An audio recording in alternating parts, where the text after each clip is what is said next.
Alhamdulillahi Rabbil Alamin. Wassalatu wassalamu ala asrafil anbiya'i wal mursalin Sayyidina wa maulana Muhammadin wa ala alihi wa ashabihi ajma'in. La hawla wa la quwwata illa billahil aliyyil azim. Ja'alanallahu wa iyyakum min ummati Muhammadin ajma'in. Amin. Nama batu. Alhamdulillah, puji syukur. Monggo sami-sami kita aturaken dhateng kersanipun Gusti Allah. Bilih dalu niki kula panjenengan saya saged rawuh wonten majelis ingkang mubarokah. Mugi-mugi kerawuhan panjenengan senantiasa angsal ridho saking Allah Subhanahu wa taala. Saged beto manfaat, maslahat lan barokah dhateng kita sedaya. Amin. Shalawat ugi salam ugi katuraken dhateng jenengan kita Nabi Muhammad sallallahu alaihi wasallam. Biqaulina Allahumma sholli ala Muhammad. Para rawuh, para jamaah, para bapak, para ibu hadirin hadirat rahimakumullah. Dalu niki kita kula kebagian ngaos tafsir.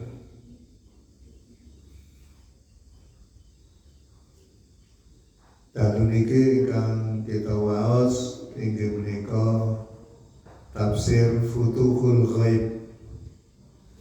Kawi kang terkenal tafsir Al-Kabir Syekh Fakhruddin Ar-Razi. Dalu niki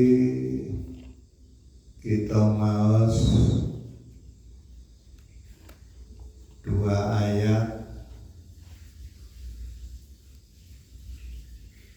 inggih menika surat Al-A'la ayat 11.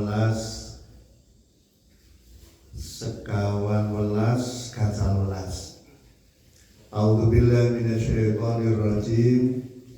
Qad aflaha man tazakka wa dzakara isma rabbih fashollah.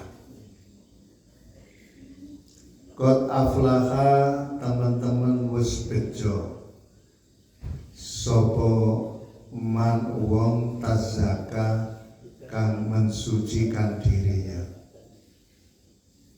Sungguh beruntunglah orang-orang yang mensucikan dirinya. Sungguh beruntung orang-orang yang membersihkan dirinya. Wa dzakara isma rabbih fashollah. Wa dzakara lan nyebut sapa wong isma rabbih ing asma pangerane wong fashollah mongko salat sapa wong. Para rawuh ingkang kawula mulyakaken, menurut Syekh Fakhruddin Ar-Razi, tazakka man tazakka niku tiang-tiang ingkang membersihkan hatinya min danasis syirki, saking kotoran syirik.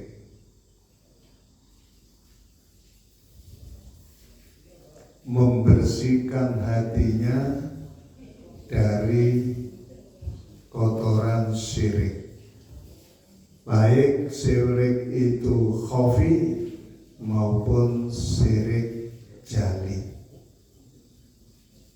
Sungguh beruntung, sungguh berbahagia, sungguh beruntung orang-orang yang membersihkan hatinya. Hatinya dibersihkan dari kotoran-kotoran syirik. Syirik niku para rawuh ada syirik khafi, ada syirik jali. Syirik jali jelas kita mensekutukan Allah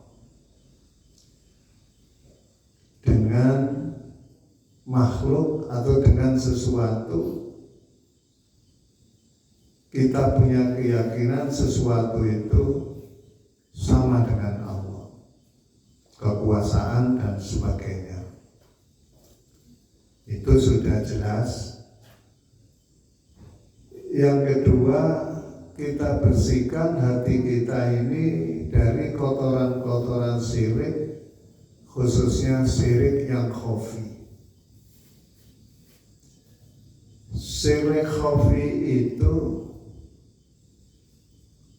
sebagaimana firman Allah, wa man kana yarju liqa'a rabbih falyamal amalan sholihan wala yusrik bi ibadati rabbih ahada. Barang siapa yang berkeinginan, berkehendak menuju kepada Allah, liqa'a rabbih, perjumpaan dengan Tuhannya, falyamal amalan sholihan, maka hendaknya ia melakukan amal soleh, wala yusrik bi ibadati rabbih ahada. Ketika melakukan amal soleh, ibadah, jangan kita mensekutukan dengan sesuatu selain Allah.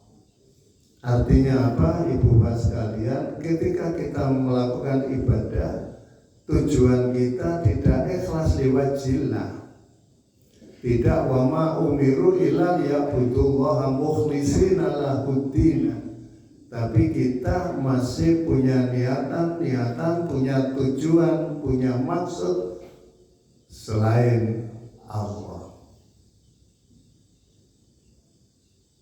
Orang-orang yang demikian ini, firman Allah tadi, qad aflaha. Yang kedua, qad aflaha man tazakka, itu tazakka anil kufri, membersihkan hatinya dari kufur. Baik itu kufur terang-terangan, kufur kepada Allah, dan juga kufur nikmat-nikmat Allah. Firman Allah, fadkuruni azkurkum waskuruli wala takfurun.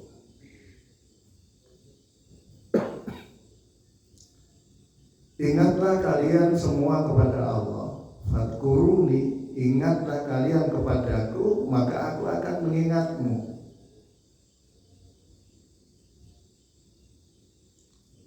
Waskuruli wala takfurun, dan bersyukurlah kalian kepadaku, jangan kufur, jangan mengkufuri, jangan mengingkari nikmat-nikmat yang aku telah beri kepadamu.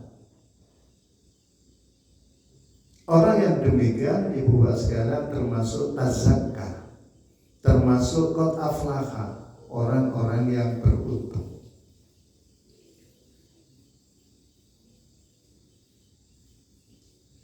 Wa akmalu anwa'i tazkiyati wa tazkiyatul qalbi an dhulumatil kufri.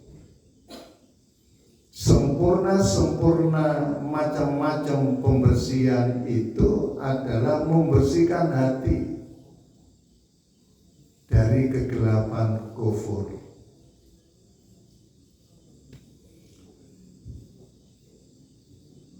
Bapak Ibu sekalian yang saya hormati, amal-amal perbuatan kita yang telah Allah wajibkan kepada kita ini ada 3 tingkatan. Di anna maratiba amalil mukallafi salasun. li'anna maratiba amalil mukallafi salasatun, dan sesungguhnya tingkatan-tingkatan amal perbuatan seorang mukallaf, amal ibadah kita sekalian ada 3.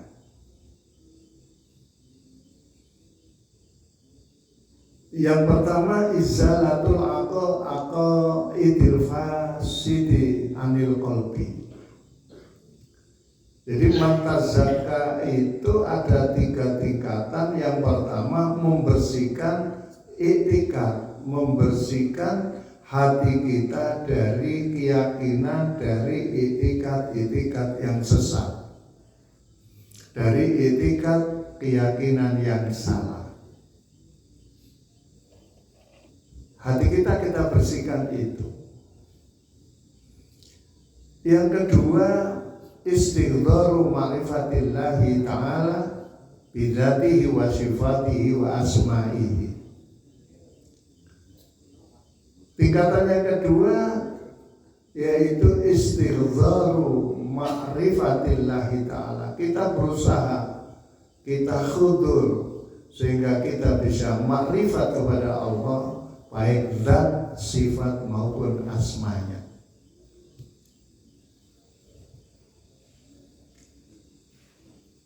Kemudian yang ketiga al-istighalu bi khidmatihi, ketungkul khidmah. Kita senantiasa khidmah.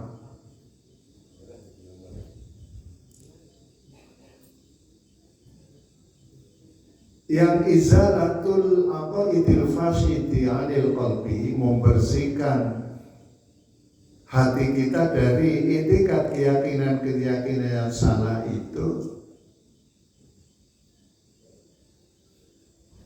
Maksud dari ayat qad aflaha man tazakka, sungguh beruntung orang-orang yang membersihkan hatinya dari keyakinan-keyakinan yang sesat, membersihkan hatinya dari syirik.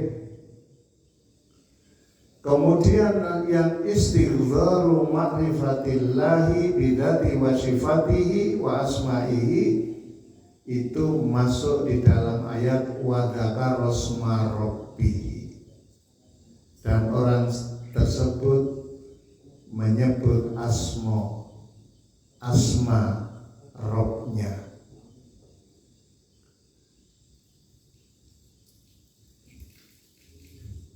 Jadi istighdharul qalbi itu dengan jalan wa dzakara asma rabbi, senantiasa menyebut asma Allah, senantiasa berzikir kepada Allah. Yang ketiga al-istighalu bi khidmatihi, itu sesuai ayat fasolah, maka dirikan sholat, maka lakukan sholat. Fa inna sholata ibaratun anit tawaddu'i wal khusu'i, karena sholat itu adalah ibarat kita tawaddu, kita khusyuk, kita khidmah kepada Allah.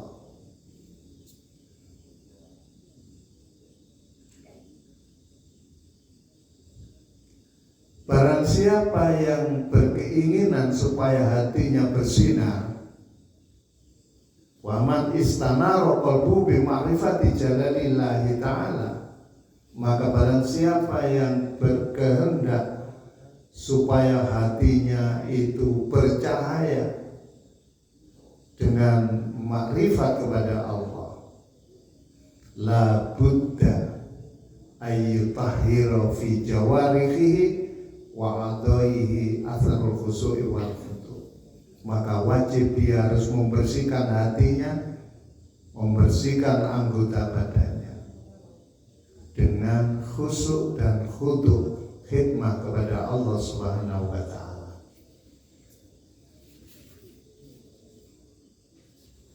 Bapak sekalian saya hormati,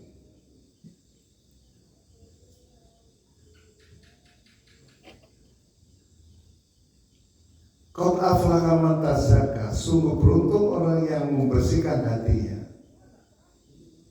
Karena hati megang peranan yang sangat penting bagi manusia. Baik dan buruknya seseorang ditentukan oleh hati. Kula panjenengan sedaya dadi wong apik apa dadi wong elek niku tergantung hati kula jenengan. Tergantung segumpal daging yang ada di dalam diri kita.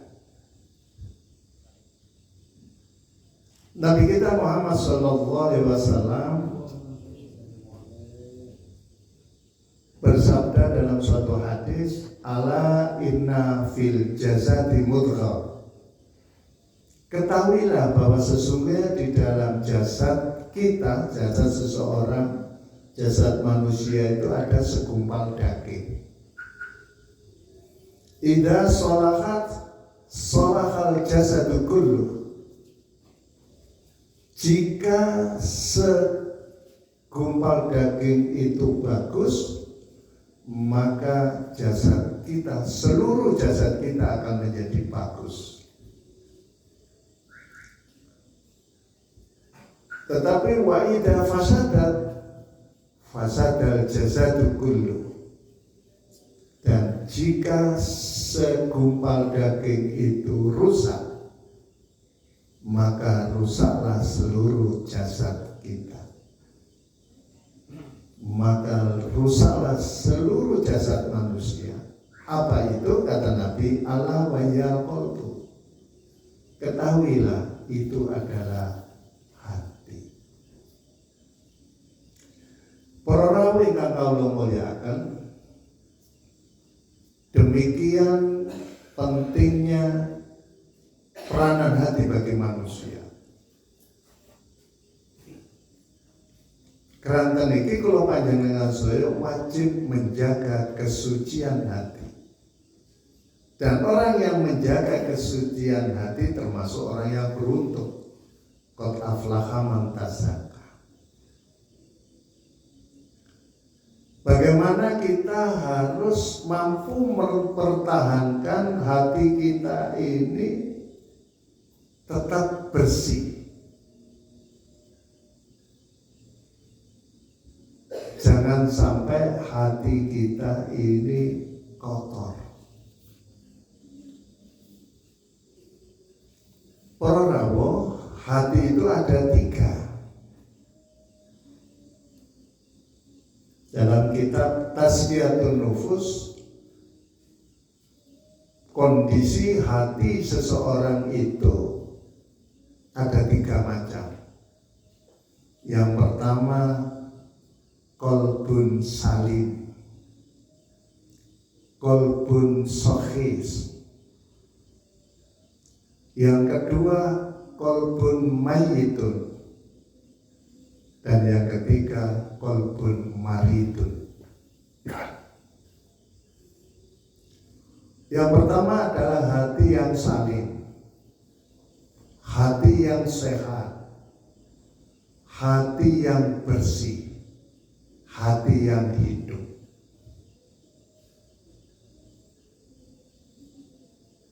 Dan orang-orang yang punya hati yang hidup ini, orang-orang yang hatinya bersih, hatinya sehat, hatinya bening, bersinar, hatinya salim, orang-orang inilah yang besok diterima oleh Allah, menghadap kepada Allah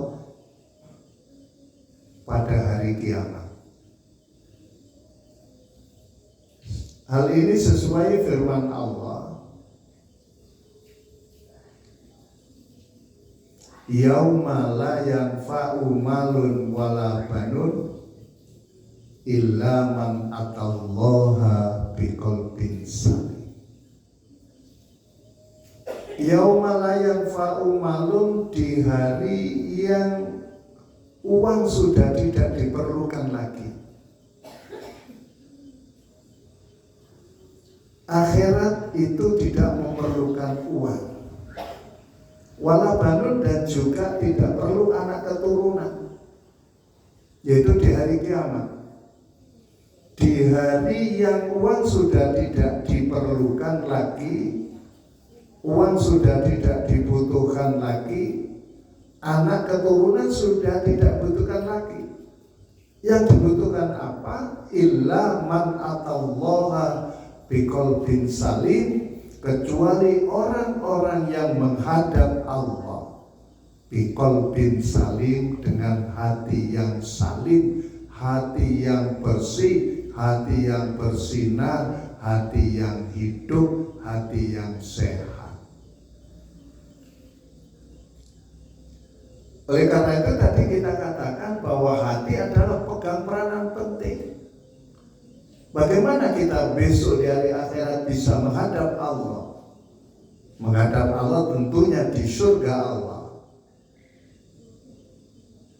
Kalau hati kita belum salim.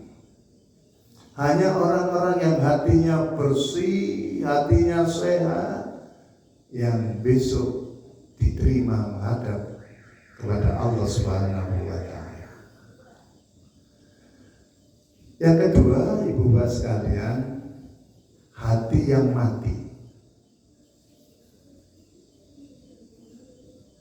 Kriteria hati yang sehat itu bagaimana? Qalbun ya'rifu rabbahu wa ya'buduhu. Hati yang mengenal Tuhannya, hati yang makrifat kepada Allah.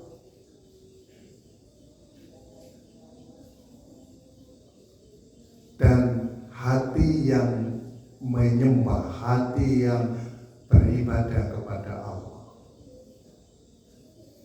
Hati yang mengenal Allah dan menyembah kepada Allah.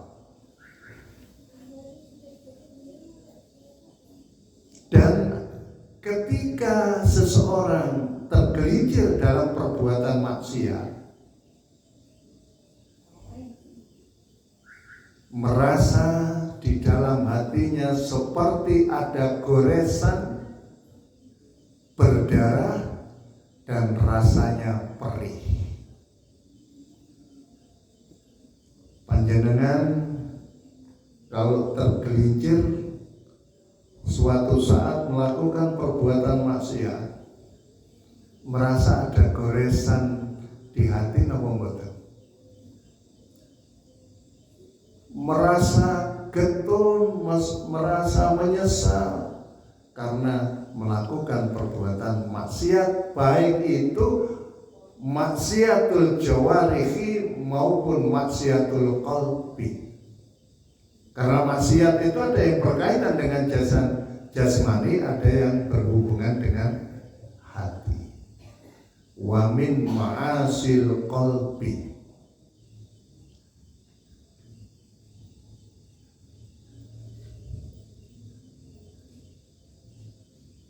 Ibu bapak sekalian yang saya hormati, yang kedua, hati yang mati itu kriterianya, tandanya hati qalbun la ya'rifu rabbahu wa la ya'buduhu. Hati yang tidak mengenal Allah, hati yang tidak makrifat kepada Allah, dan hati yang tidak pernah menyembah ibadah kepada Allah. Bahkan ketika suatu ketika tergelincir melakukan perbuatan maksiat, tidak ada penyesalan, bahkan bangga karena melakukan perbuatan maksiat.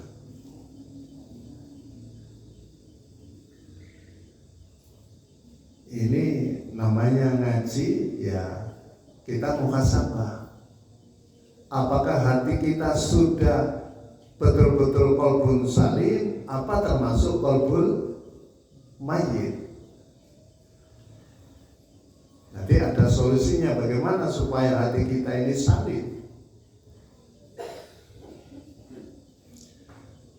Yang ketiga, qalbun marid, hatinya tidak mati, tetapi hatinya ada penyakit.